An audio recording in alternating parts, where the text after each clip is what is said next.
long has it been? That was the question on my mind, and it's been 7 years and 166 days since we've heard that call that Gareth Bale has scored for Tottenham. And there was some really, really fun stuff on Twitter. This from No Context Tottenham. This picture of Bale hugging Lloris. And the zoom in on Reguilon, like, get away from my man.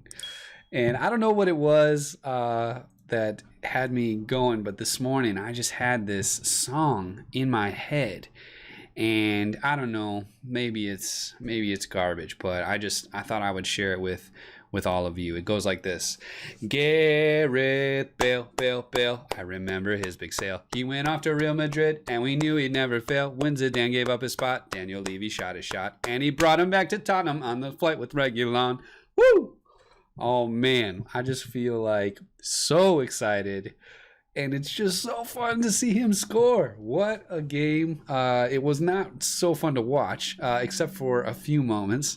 But definitely enjoyed seeing Gareth Bale score for Spurs. Now, one of the things that I want to point out, because I think it was just shocking that it happened, and this is from P. O'Keefe 1. He said on Twitter, the fact that the referee couldn't bring himself to award a foul on Højbjerg is far worse than any foul Kane may or may not have made.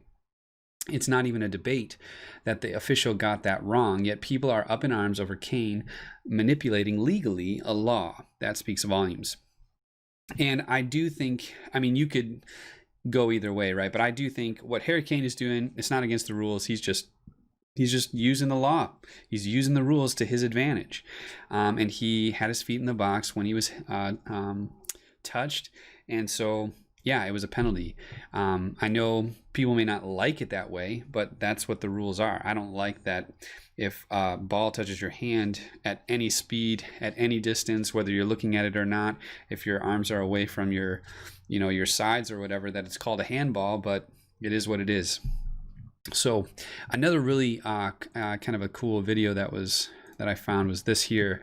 So this is Lamella's goal against Chelsea, along with Bale's goal, and you can see, going out wide to the left and then crossing it over, and Lamella scored and Bale scored. Very similar. You can see that seems to be well practiced by Spurs. And then one more thing I wanted to comment on. This was after the game, and I've seen it on Arcoys and all over Twitter as well. But just what happened with the ESPN reporters, I just think, I just tweeted yikes. Like, I know people are people, and they say things that they might regret, but it just feels like have a little bit of class, especially at work. Have a little bit of a mindfulness, and I feel like in some respect, I don't feel like Harry Kane gets the respect that he deserves, and so yeah, just a little bit disappointing to see stuff like that, and you hope something will change. I don't know what'll happen to the two of them, if they will lose their jobs or whatever. That's for ESPN to work on or whatever to decide. But yeah, what I wanted to do today was get some reactions, some post-match thoughts from you. And so we have this Discord server. If you haven't joined yet, you really should join. There's a link in the description down below. We've already got a good number of people, and there's still some spots left for the first team. And the first team gets access to voice channels in specific first team rooms, along with the ability to video chat, and you can also add audio clips or give your post-match thoughts, and I will share them here on the channel.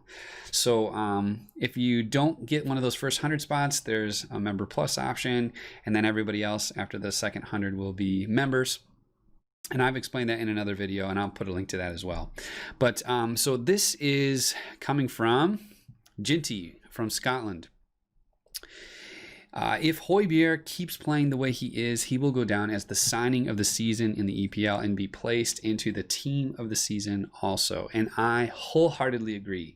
The two of us were actually on the Discord call chatting during the game, and I felt like Højbjerg is just, he's a beast. I mean, he took some serious tackles and got back up. Yeah, I was really worried that we were going to lose him, and he is just such a rock for our team that I don't really feel like we have a replacement for, and it showed in the game against Antwerp. So, yeah, I totally agree here. I think he is an incredible signing, and definitely working on being the signing of the season, especially for the price. And when you consider that Walker Peters went the other way, I mean, a cool $3 million is pretty much all it cost. KT from India asked, do you think Spurs look knackered in the match? Is the Europa League schedule going to impact our league form? Also, given we expect Jose to use fringe players even less based on his comments, do you see this further impacting our league position? I do think it could be a factor playing in Europe. Balancing key players like Højbjerg with no backup and our forwards like Kane and Son, who run the most during the games, could be the key. And therefore, I feel that players like Carlos, Bale, and Lucas can define our season more than we surmise. If they start firing sooner rather than later, it can reduce the encumbrance we have on Kane and Son. And I agree with you, KT. I feel like, I do feel like at the end of the game, I didn't feel like they were like overly tired. I think it was a hard-fought game, and so they kind of looked as you would usually see in a game like that. But yes, obviously with the less number of fringe players being used, it's going to be more tiring. But this is the pace that Kane and Son have been doing for like 2 years now. So in some ways, I feel like, at least for those two players, they are, yeah, they're kind of expected to do this. As crazy as that sounds, I think it's crazy. I don't know how they're able to do it week after week. But yes, I completely agree with you as well, that if we can get, Vinicius, Lucas, and Bale to really get going, that would be huge for our team to take a little bit of that pressure off and hopefully not see some of those, dips in form, or the kind of the gas pedal, right? Like, after we scored the goal, I just felt like Spurs took their foot off the gas and let Brighton into the game.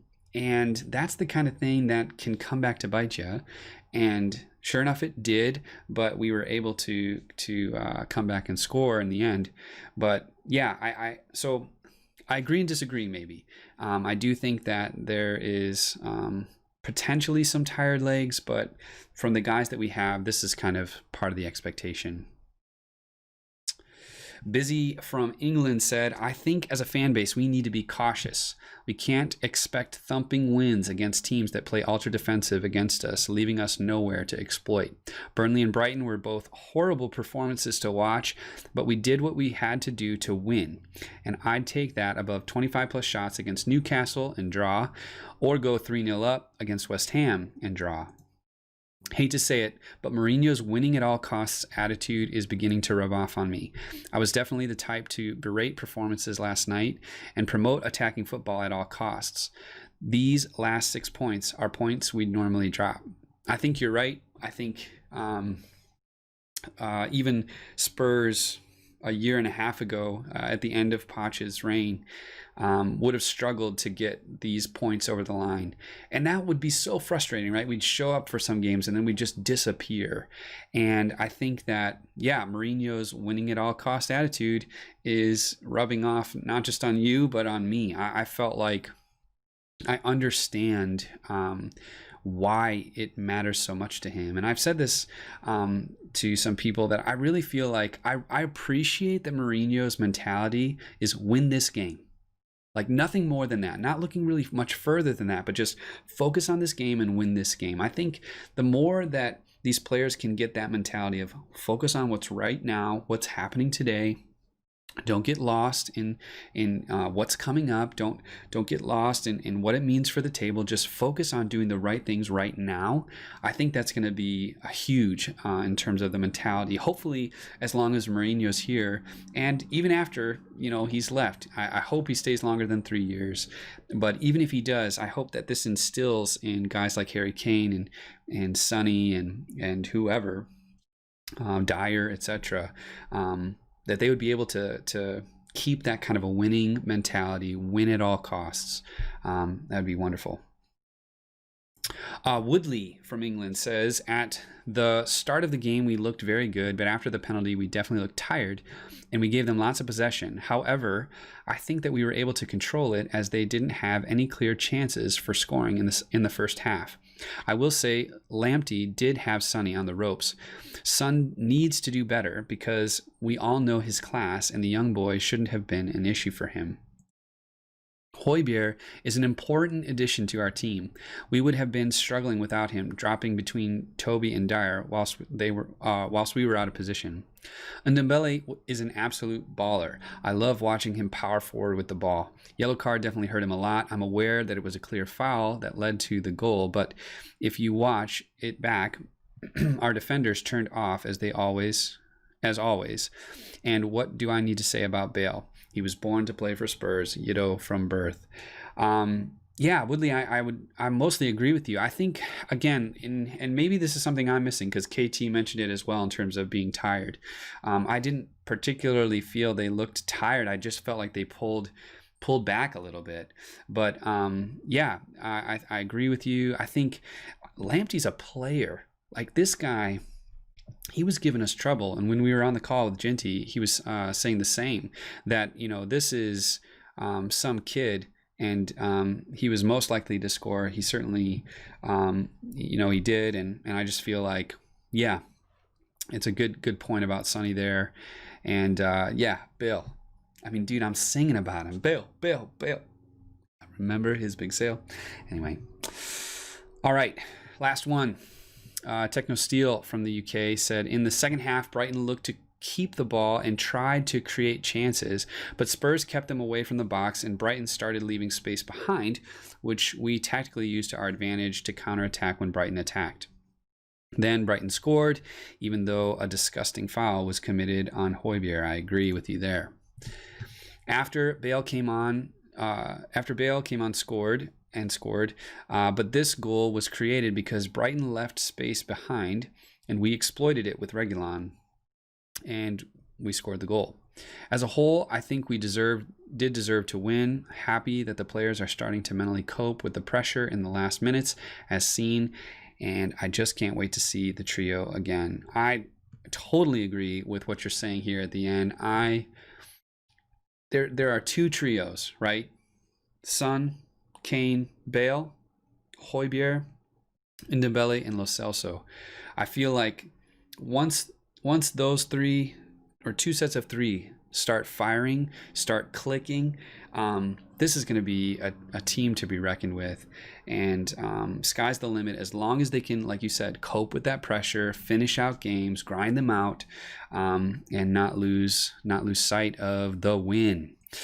So those are some of the post-match thoughts of the people from the Discord and myself as well. If you like this kind of content, please hit that like button. Be sure to subscribe, and please get into that Discord channel. It's been so fun to see everybody jumping in and being a part of that, and I'd love to see you there as well. And as ever, it was great talking with you.